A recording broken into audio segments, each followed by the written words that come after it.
Hi, I'm Ruslan. I'm the Velocity Program Manager here at Blueford. And joining me today is Bjorn. Thanks, Russ. Hi, everyone. I'm Bjorn. I work with our product and go-to-market teams at Blueford. And we'd like to thank the MSTW community for the opportunity to present this webinar. And today we ask a practical question. How do you run subscriptions and recurring revenue so they are accurate, automated, and ready for scale? We'll show an AI-first approach built on Microsoft Dynamics. Everything in this session is within the BC context. Subscriptions are now the engine of growth for many organizations. That is great for revenue, but it creates real operational pressure. Finance teams are expected to be fast, flexible, and precise, and they must support proration, mid-cycle changes, indexation, and complex pricing. At the same time, teams must collect cash reliably and reduce leakage. An AI-first finance model puts automation where it matters most.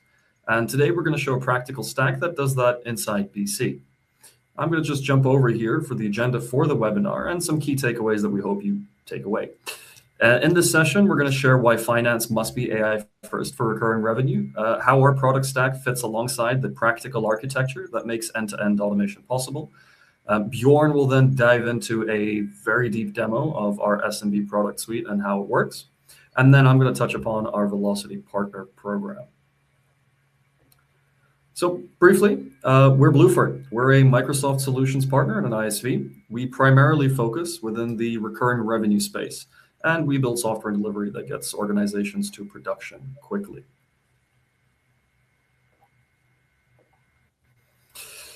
So our approach works across many verticals.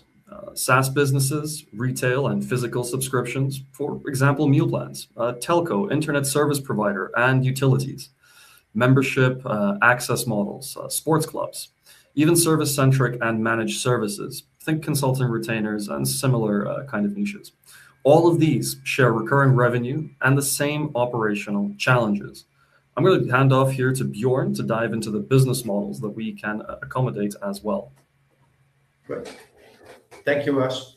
Yeah, as we transition a little bit from the vertical approach into the approach of business models, I think a keynote is that if you look at, for example, telco, as just a flavor of the different industries we serve, telco is known for its ability to understand exactly what data you use, what phone calls you make, what access point you're triggering.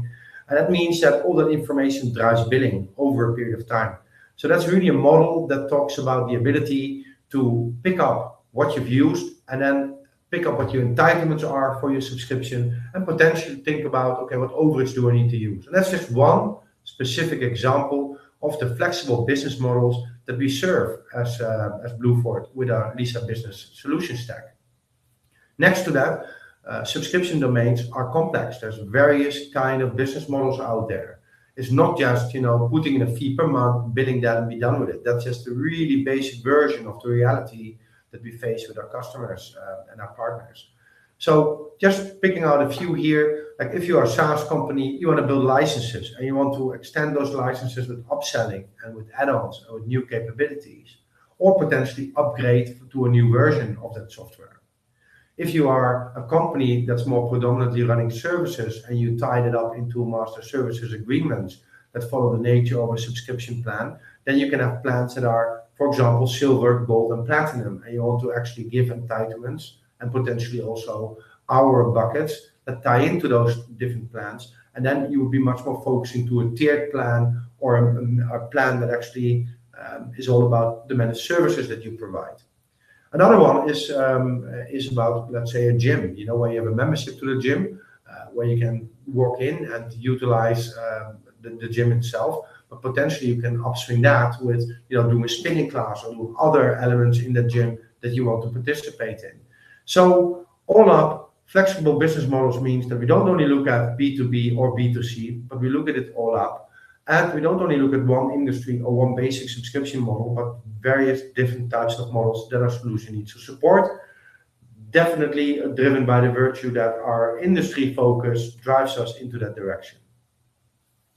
So let's talk a little bit more as we go forward about revenue operations and how that ties in with the different business models in the different industries we just discussed. Just kicking off with revenue operations as a model, which is dubbed first by Gartner. Operations or RevOps is all about how you are serving your customers in a concise end-to-end business model, including having solidified communal data from the start to the finish of all different departments that deal with a subscription, right? If, for example, I take a software company as a point of departure, you have an engineering team that builds the software, you have a sales team that sells that software, you have a finance team that bills it and collects the payments of that of the licenses, and then you have a support team or an implementation services team that takes care of making sure your customers take that subscribed software into production. Now, the communal data is all about customer master data, but also your subscription offerings, their pricing, not the pricing today, but potentially also promotions, offers, and how a price also will evolve over time. Like, for example, indexations and how you orchestrate all of that as a communal coalition between sales and the coverage of all the other disciplines as well from a revenue assignment point of view. Because obviously you don't want to say support is just a cost center. No, it's also a revenue generation center. So your recognition needs to also be driving revenue support and revenue coverage for those other disciplines as well. So that communal coalition ends up in being a harmonized set of offerings and products with the right pricing, with the right promotions, with the right models over time that you want to have your B2B or B2C customers subscribe to as a software company. And that data drives end-to-end processes from sales, where you make a first contract definition, you provide potentially a discount, you set up your terms and conditions. That drives the creation of a contract once that quote is awarded, into billing, into finance, into operations, driving that process forward. And then that in turn drives also support and maintenance, keeping your solution evergreen and supporting all of that. And that revenue also needs to be assigned to cover those expenses as well, and the teams that do all of that capability. So all up, in order to make a really solid stream from start to finish, from lead to cash, and even underneath it from procure to pay, if you have third-party components underneath that, needs to be driven on a very strong basis of master data that is a solid communal data set with solid information around it, and that needs to be built on top of a strong revenue technology stack. Now, as we then take a step forward into revenue ops and how that drives next things, then obviously your business applications underneath that also need to be able to support these different disciplines, and potentially even in like a modular way, where you want to maybe start with sales, then bring in finance, then bring in services, or then potentially bring in support. And our applications are built in such a way that they follow the modular pattern of Microsoft Dynamics, where you can start with sales or marketing or both, move into ERP with Business Central for SMB, and then add on, for example, customer support, field service, or other capabilities that are all made aware of that communal data of those subscription plans all the way across. And if we move to the next step in here, then obviously we, as mentioned before, want to focus strongly on what AI can drive here to help us solidify some of the real problems that revenue operations can bring in terms of complexity, and making that easier by using both generative AI or agentic AI capabilities, using Copilot Studio and its capabilities to make it easier for companies to drive that end-to-end process without a lot of manual steps in the middle. And I'll talk more about that, and I will explain also more about it as we go forward in the session that we have today. And as we now maybe look a little bit more to how we embed it into our product stacks, I'd like to give it over back to Russ, to tell us a little bit more about how that lands in our product portfolio. Thank you, Bjorn. So I'm going to just dive into our product suite here. We offer 4 within the SMB stack. So we have Lisa, which manages contracts and the subscription lifecycle. It supports creation from quotes, renewals, and amendments. It handles flexible billing and your proration, and it's built for production subscription management. Now, Lisa has agents as well, and they come in 2 flavors. And the first is agentic automation. And what this can do is this can turn emails, Teams messages, or attachments into ready-to-post subscriptions. And then you can one-click verify and post that subscription. Additionally, we have agentic insights. And this allows for the data in BC to be linked with customer sentiment. They surface signals for retention and expansion. What that means in practice is that it would prompt you to push for an upgrade. Let's say that the customer is displaying signals that would suggest that they can go to the next tier that Bjorn had mentioned earlier. And it would bring those insights to the surface for you to action on them. Within the suite as well, we have TAP, and TAP is the payments and AR automation layer. It makes invoices pay ready and connects to payment providers such as GoCardless, Stripe, and Adyen. It automates dunning and posts receipts into BC, and the result is less reconciliation and more predictable cash. And finally, this is made possible with the BC Dataverse integrator, which provides a bidirectional sync between sales Dataverse and BC. It keeps pricing, contracts, and invoice states consistent across the stack. And we use reliable integration patterns such as webhooks or Azure functions in this regard. And to dive in a little bit more into this and show the solution architecture, I'm going to pass it back to Bjorn. Awesome, Russ. So yeah, let's go into the solution architecture and put the products into a bit of more perspective and how they will typically be orchestrated at your customers. So first off, we start with Dataverse applications, whether that's an application that you might have built yourself, whether that's the standard sales application or customer service or both. We have built a connector that actually basically picks up all the information of customers, but also our subscription capabilities that we built in Dataverse as part of Lisa Business are connected up with Business Central in a fashion that where it's near to real time and very quickly helps sales to immediately bring new subscription quotes into BC and making that visible for people on operations and sales that they have a view on that pipeline as well and potentially can collaborate on that. Once in this architecture, a sales quotation is generated out of the quotations in sales. We then have a quotation model that gets approved, both from sales and finance, and obviously by customers by signing up for that particular new contract. And if that happens, we can, through our agentic capabilities, pick up that contract from DocuSign or any other e-signature application, or from an email, or from another document in a very flexible way, and drive that contract immediately into Business Central without any human interference. Our AI agent will create the contract, will create all its details automatically, and make you aware once that has been completed, so that people can then, on the finance team, can do the final review and then publicate that particular new subscription contract or amended subscription contract into a published state, so it then moves forward from there. In the architecture, then we have, of course, the quotation moved into a subscription contract.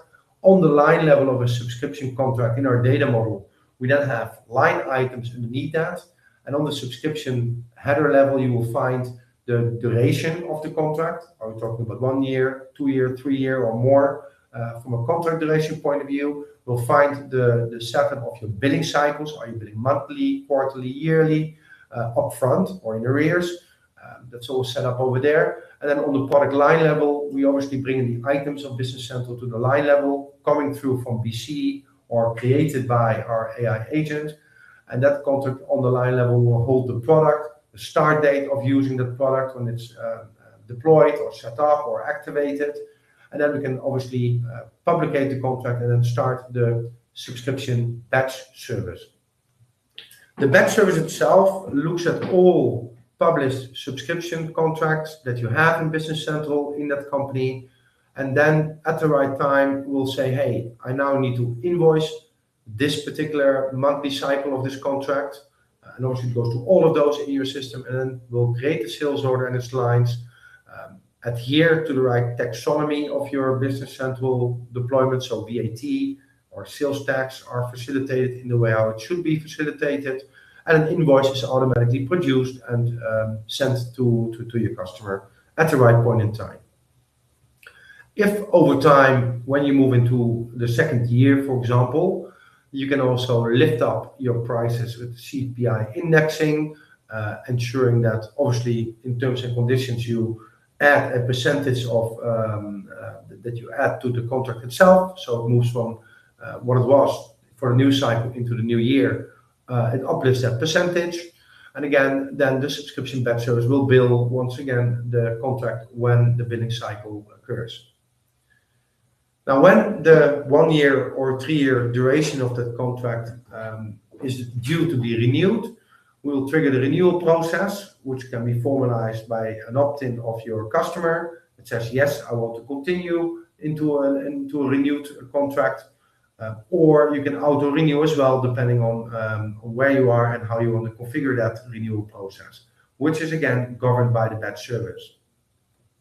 At the same time, when you're offering in your revenue operational setup bundles of subscription capabilities that also incorporate third parties, like for example, a platform fee, a hosting fee, or maybe you in the B2C scenario also want to bring in third-party capabilities that you want to provide as well and sort of resell that as part of your bundle to your end customer, we will also automatically generate purchase orders and purchase commitments, as well as expense deferrals and recognition as well, in order to facilitate that stream also, which is very important for companies that bundle in external subscriptions in their offering to their end customers.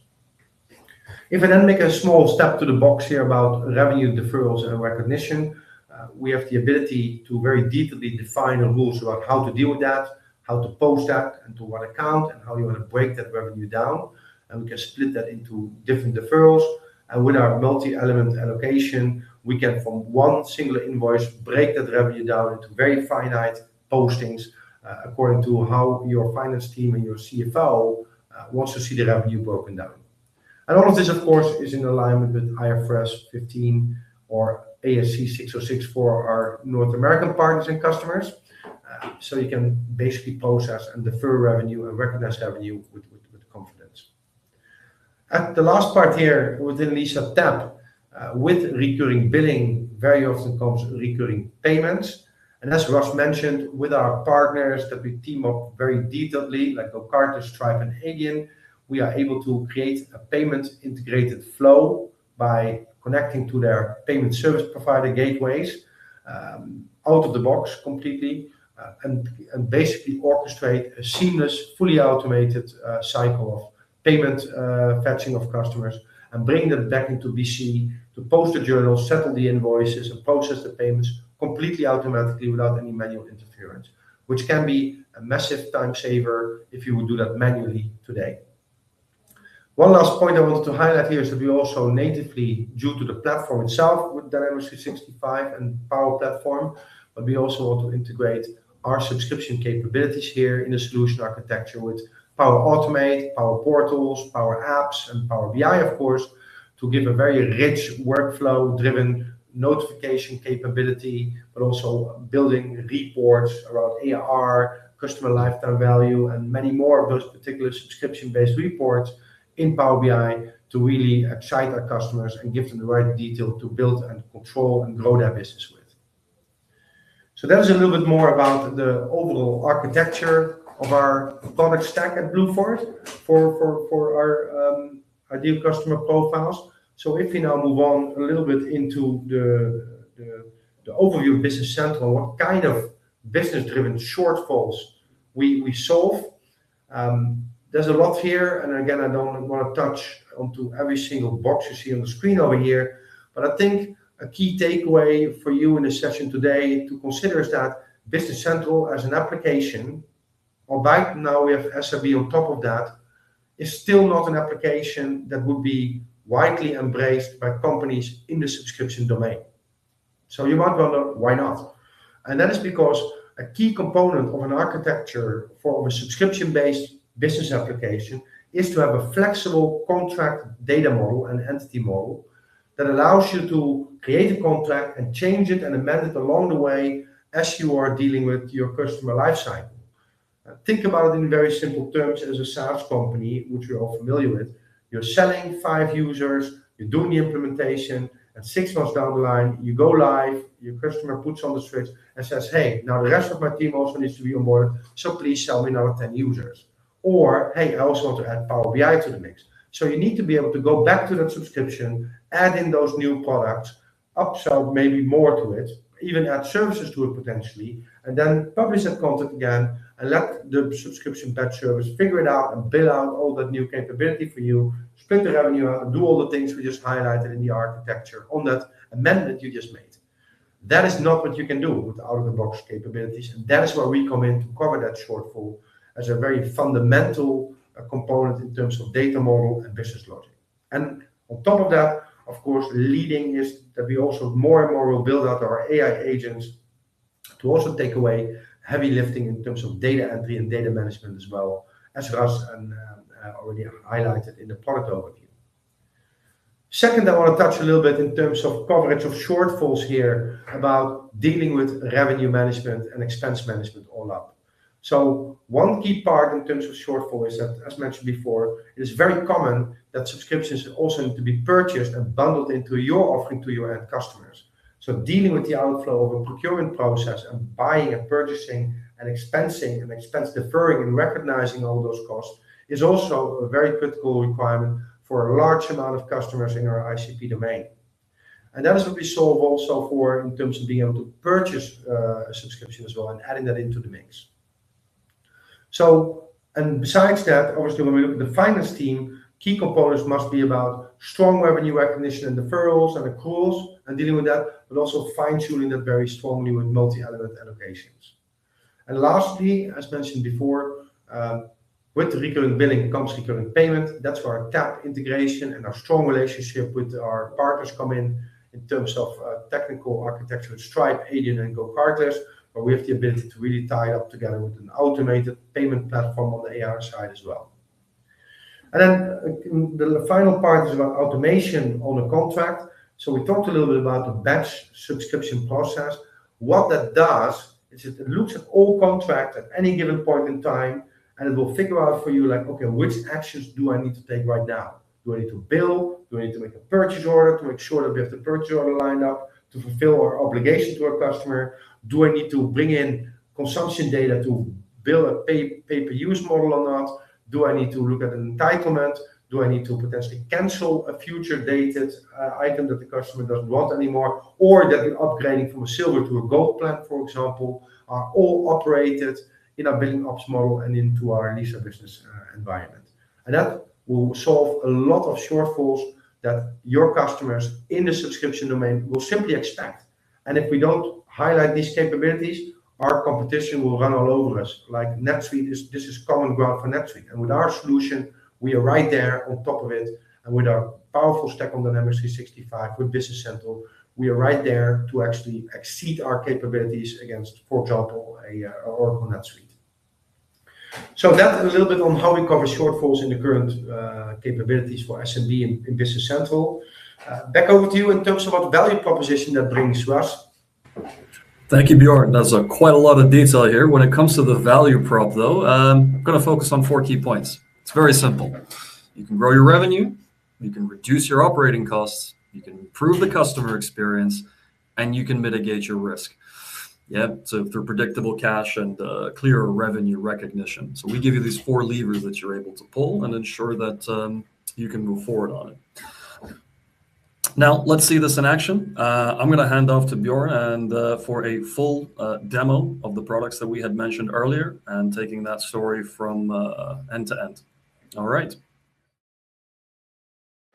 So now I'm going to take you through some of the processes we support with Lisa Business for subscription-based companies.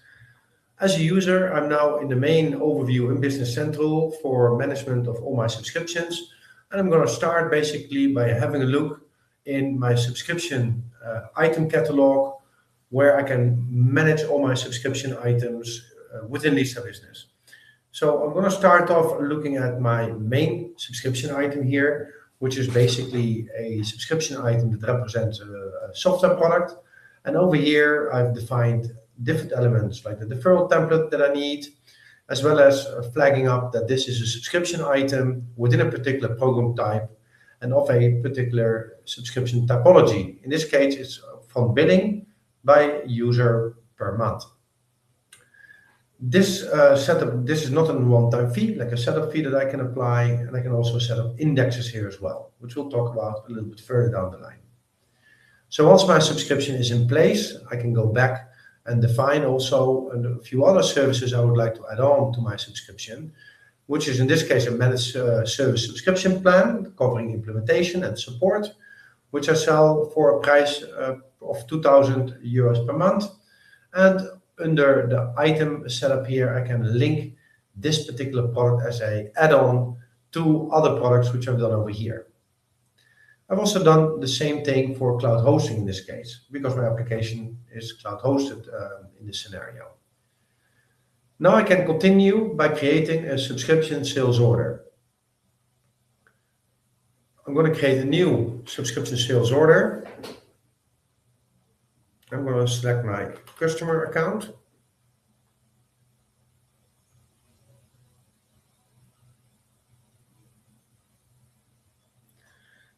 And I can now select that this is a new subscription agreement, not an upgrade or something else.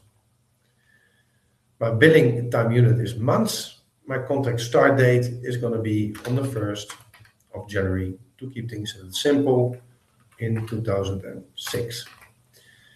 I'm going to apply an annual pattern over here with an automatic renewal. And I also want to set contract renewal notices 60 days before the renewal date arrives. I can also put in some pre-invoicing information to send an invoice earlier than the renewal date. And now I can add my items to it. I'm going to select my Lisa business plan that we just saw in the item master itself. And I can type in my number of users that I'm selling, which in this case is 45. The add-ons have come in automatically, so I'm also selling a plan for managed services and a cloud hosting plan as well. And the pricing has come across from the pricing setup in Business Central. As you can see, my cycle length is 12. That has now determined that my subscription renewal date is the 31st of December. I can also see the parent-child relationship between the add-ons and the main item they belong to. I've set up a discount for the first cycle, but I'm going to actually remove that now. I'm going to leave it there, although this is a very good feature to help you with promotions, where you can discount the first month or the first year, and consequent months or years will then not have a discount going forward. In short, my subscription sales order is all done, and I can now process the posting of it. At this point, Lisa Business will process the sales order, it will create the invoice, send the invoice, and will automatically also generate the subscription plan. So let's navigate to the subscription plan and have a look how my new subscription contract has now been created for Fast Forward SaaS Solutions. Let me navigate down to the line levels. We can see all the lines over here, and immediately the system has determined that my current billing cycle is the second billing cycle because I already built the sales order. I can see all the details here in terms of pricing that has come across from what I put in. And I can now see also that my line items have been processed accordingly, and I can always review the document, the sales order, if I wanted to. So at this point, I'm going to move fast forward for a year and actually run the second cycle, which now is going to be in January 2027.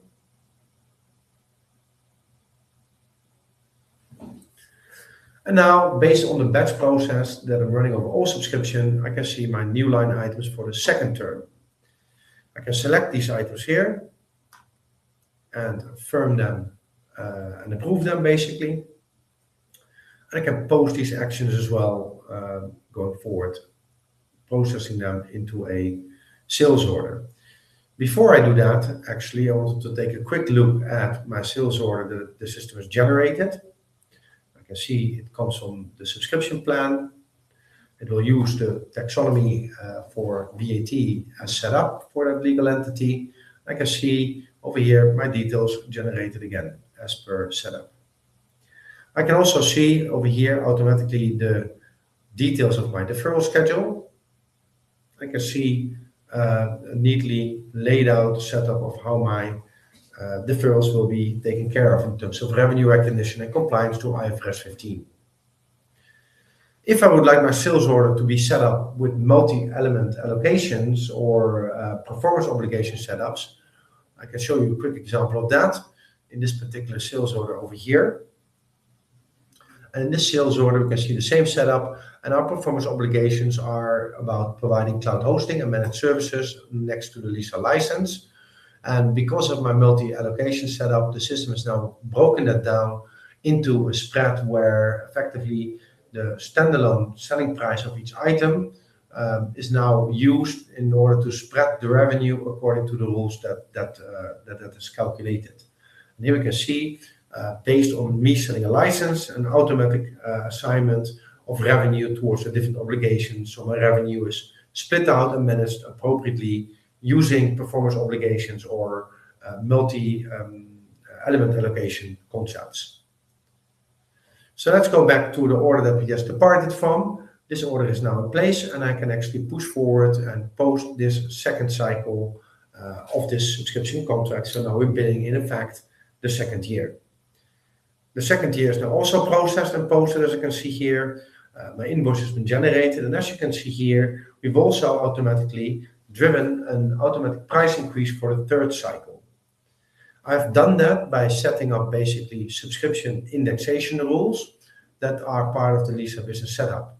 So if I now go to my Lisa setup, I can see here that I put in a indexation number after after certain cycles. And in this case, there's been an uplift that's automatically applied to my subscription contract. Another key aspect in any subscription business is managing with changes on contracts. In our customer base, we see that customers want to make changes to their subscription plans on a very regular basis, and therefore it becomes like a standard operational procedure to be able to add new elements to your subscription plans without throwing a plan away and rebuilding it from the ground up, but just by simply adding a part to your subscription contract that already exists. And dealing with that amendment in an easy way in terms of entry, but also in an easy, proper way, transacting against those changes to contracts as well. Therefore, with Lisa Business, we have implemented two distinct capabilities to do that. Number one is by creating a contract with a header start and end date, which in turn will govern the start and end date of the lines. This means that when I add a new line, the end date for that new line will always adhere to the renewal date from the header. The second strategy means that I keep the contract start and end date empty. If I do that, I can leave the flexibility of start and end dates to the line level, and you can flexibly add any new lines to your contract and build a time-based schedule out in the way you see fit for your subscription plans that you offer to your customers. Let's see in a quick demo how this pans out in a real-life scenario. I'm going to go to my subscription sales orders in Lisa Business, and I'm going to add a new one for my existing customer.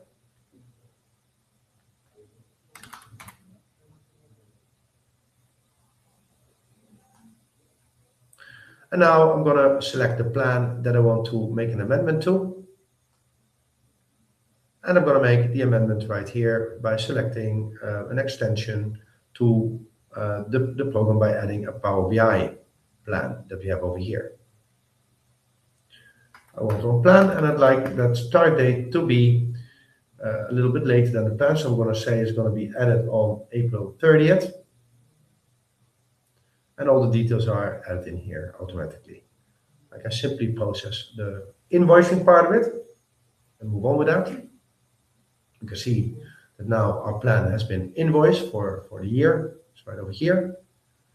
And if I now navigate back to my subscription environment over here, and I look at my customer setup, I can now see that the Power BI pack has been added with its own cycle to the contract itself as well, and now will be billed according to the start and end date accordingly. So this is one change to add a new line item to a contract very, very easily. Now let's do scenario number two, where we want to add pro rata line items to a contract. So I'm going to do the same thing for this contract, but you'll see it will be managed in a slightly different way, which some customers would prefer in their contract. In order to do this, I'm going to actually navigate directly to the subscription cockpit again. And on this plan, I can actually trigger a function, which is very important. I can unpublish my plan, and it moves into draft state. And now I can simply go and add new line items to it. Let me just go ahead and do that.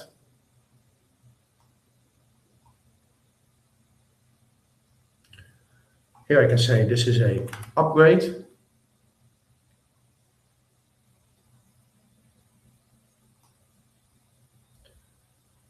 and the next reason code will be a renewal. So let's select the same Power BI plan that we just looked at. There are no variants required. It's one pack. It's covered with a price indexing plan, so that's all great. So I can simply navigate out of here, and I'll see my new line added here to the contract. And we can see that that it now aligns exactly to the plan, but we don't want it to start on a particular date. So I can actually say the start date now is, for example, the 10th of June.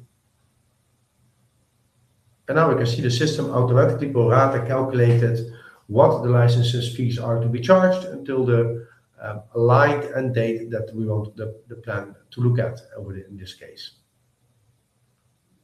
Right. So this is how this works. I can now again publish my plan, move ahead with it, and from this point onwards, it will now take care, the subscription process will take care of the billing start cycles and end cycles in an aligned fashion if I run it over here. At Blueford, we are pursuing an AI-first strategy for our ISV products. And that also means that we have AI agents in development and released for Lisa Business in Business Central. Today I'm going to show you a demonstration of our first agent, which is the Lisa Contract Entry Agent, which helps you to process subscription orders completely autonomously from any human and process it completely to the first invoice. The way how this works in short is basically you can set up a mailbox, you can set up a team chat, and the agent can pick up any contracts and recognize contracts from those sources and basically translate that into data and bring that data into Business Central and create all the corresponding details of that contract, including quotations, orders, and subscription plans, and also executing the first billing cycle and emailing the first invoice to a customer directly without any interference, unless, of course, anything happens along the way. As you can see here, there's, of course, a battalion of benefits that will bring for companies to much quicker and faster process orders. So let's go into Lisa Business to have a look how this works. As I guess many of you know, on the right-hand side, you can see the sales order agent. The agent operates in the same context as your session in Business Central for a user. And within the agent itself, I have the ability to configure what mailbox I need to look at, what teams I need to look at, what language I want to use, and various other aspects that we would like the sales agent to create. In net effect, we have taken the sales order agent of Business Central and basically made it work in a very great way for subscription contracts as well. So once you've done configuring the various aspects of how to configure the agent for your use, you can then move ahead and start using the agent immediately. The agent itself, from a little bit more of a technical point of view, is configured as a package.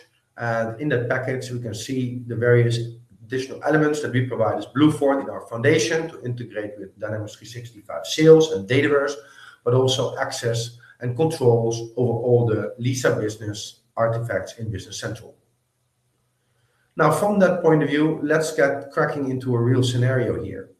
Let me open up an email that I'm creating here as a customer or as a sales taker in your organization, as a user of Business Central and Lisa Business. I can simply email to my contract agent a contract that I want to process from here onwards. So I'm just going to send this email, and as I send that email, we will now receive emails that you can follow up in the sales order agent pane here on the right hand side. So you can see already over here that are various recent engagements that I want to deal with. I can already see any kind of incoming communications that I might want to take a look at, because if certain tasks basically come along and if they stop, you want to move forward with the next step. And you can automatically intervene manually if the agent might not find any data, which will show in a short moment of time. At this point, we can see my email that has arrived and be picked up by the agent. So the agent has looked at the mailbox and basically extracted the details from my email. I can now have a look what's happening, and as you can see, tasks are in progress. At this point, we can see my email that has arrived and be picked up by the agent. So the agent has looked at the mailbox and basically extracted the details from my email.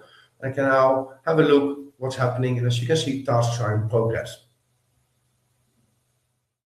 At this point, we can see my email that has arrived and be picked up by the agent. So the agent has looked at the mailbox and basically extracted the details from my email. I can now have a look what's happening, and as you can see, tasks are in progress. At this point, we can see my email that has arrived and be picked up by the agent. So the agent has looked at the mailbox and basically extracted the details from my email. I can now have a look what's happening, and as you can see, tasks are in progress. At this point, we can see my email that has arrived and be picked up by the agent. So the agent has looked at the mailbox and basically extracted the details from my email. I can now have a look what's happening, and as you can see, tasks are in progress. At this point, we can see my email that has arrived and be picked up by the agent. So the agent has looked at the mailbox and basically extracted the details from my email. I can now have a look what's happening, and as you can see, tasks are in progress. At this point, we can see my email that has arrived and be picked up by the agent. So the agent has looked at the mailbox and basically extracted the details from my email. I can now have a look what's happening, and as you can see, tasks are in progress. At this point, we can see my email that has arrived and be picked up by the agent. So the agent has looked at the mailbox and basically extracted the details from my email. I can now have a look what's happening, and as you can see, tasks are in progress. At this point, we can see my email that has arrived and be picked up by the agent. So the agent has looked at the mailbox and basically extracted the details from my email. I can now have a look what's happening, and as you can see, tasks are in progress. At this point, we can see my email that has arrived and be picked up by the agent. So the agent has looked at the mailbox and basically extracted the details from my email. I can now have a look what's happening, and as you can see, tasks are in progress. At this point, we can see my email that has arrived and be picked up by the agent. So the agent has looked at the mailbox and basically extracted the details from my email. I can now have a look what's happening, and as you can see, tasks are in progress. At this point, we can see my email that has arrived and be picked up by the agent. So the agent has looked at the mailbox and basically extracted the details from my email. I can now have a look what's happening, and as you can see, tasks are in progress. The agent has now proceeded with the execution of its activities, its tasks that we have configured for it. And as you can see in the timeline here, once it received my email and the contract from the salesperson or the customer, again, coming from Teams, Outlook, or potentially e-signature applications like DocuSign, it checks if the items on the contract exists, maps the document to the entities and the form layout where it needs to populate details. It created a quotation for us and has converted that quote immediately into an order, as you can see here, and that order has been automatically created now. So if we look at the details now, we can see that quotation, that sales order, we can see all the details of that sales order as well that have been posted on it, which is very good. And I can now go ahead and post and ship that invoice myself, or obviously we can let the agent do that activity for us as well. The agent has now proceeded with the execution of its activities, its tasks that we have configured for it. And as you can see in the timeline here, once it received my email and the contract from the salesperson or the customer, again, coming from Teams, Outlook, or potentially e-signature applications like DocuSign, it checks if the items on the contract exists, maps the document to the entities and the form layout where it needs to populate details. It created a quotation for us and has converted that quote immediately into an order, as you can see here, and that order has been automatically created now. So if we look at the details now, we can see that quotation, that sales order, we can see all the details of that sales order as well that have been posted on it, which is very good. And I can now go ahead and post and ship that invoice myself, or obviously we can let the agent do that activity for us as well. The agent has now proceeded with the execution of its activities, its tasks that we have configured for it. And as you can see in the timeline here, once it received my email and the contract from the salesperson or the customer, again, coming from Teams, Outlook, or potentially e-signature applications like DocuSign, it checks if the items on the contract exists, maps the document to the entities and the form layout where it needs to populate details. It created a quotation for us and has converted that quote immediately into an order, as you can see here, and that order has been automatically created now. So if we look at the details now, we can see that quotation, that sales order, we can see all the details of that sales order as well that have been posted on it, which is very good. And I can now go ahead and post and ship that invoice myself, or obviously we can let the agent do that activity for us as well. The agent has now proceeded with the execution of its activities, its tasks that we have configured for it. And as you can see in the timeline here, once it received my email and the contract from the salesperson or the customer, again, coming from Teams, Outlook, or potentially e-signature applications like DocuSign, it checks if the items on the contract exists, maps the document to the entities and the form layout where it needs. If I jump in my subscription plan created by the conversion of this order, I can now see my subscription plan over here, and I can see the orders that are taken and processed by the sales order agent. As you can see, it has published the subscription plan, and it has consequently also generated the first order and invoice and everything. So the whole process from taking the order, processing it in BC, in Lisa Business, all the way down to getting it out there is now all completed. The last step to do, which we've configured to be done by a human, is to review the invoice and basically the email to the customer with the confirmation and the details that the order is taken and invoice can now be decided on by a user, and we can say continue this process and send that email with all the invoice and order details to the client.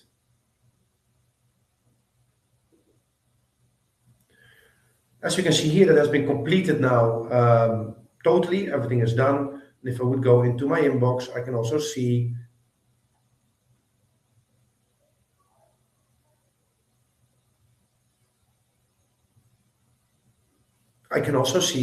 the exact sales confirmation and details that are emailed directly to the end customer as well. That concludes a full overview of our AI-driven agentic capabilities within Lisa Business.